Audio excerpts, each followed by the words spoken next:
everyone, getting a little royal in this week's 3 count and looking at the King of the Ring. Of course, if you are watching this video on Tuesday, tonight a new King of the Ring for the first time in nearly 5 years will be crowned. I'm hoping that it's Adrian Neville, or simply known as Neville now, but I'm not going to get into all that. I'm going to talk more about my 3 favorite past King of the Ring winners. Not people who used the King gimmick per se, but who actually won a King of the Ring tournament. Now, back in the 80s, WWE did several of these tournaments that were not televised.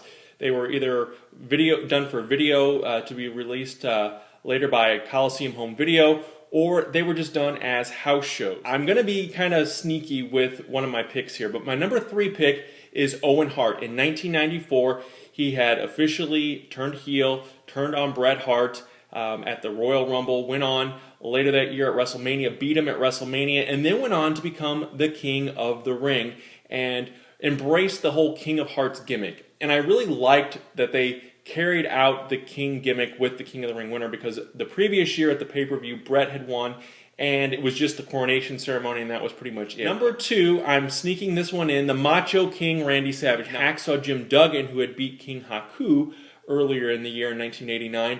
Savage became the king. It kind of was almost like a title at that point. But Savage actually won one of those King of the Ring tournaments back in the late 80s in 1987.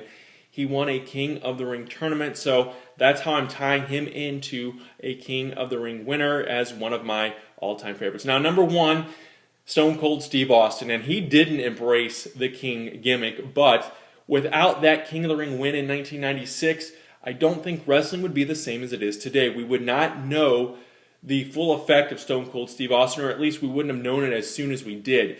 Winning that tournament and giving that speech, that Austin 3:16 speech against Jake the Snake Roberts, propelled Steve Austin into superstardom. I think it was that night, and I think a lot of people would agree with that.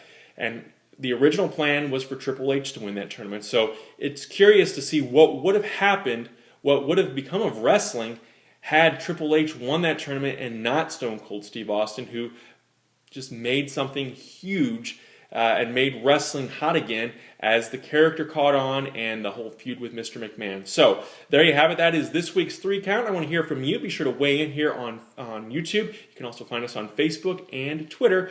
And don't forget to check out my123cents.com and listen to the podcast.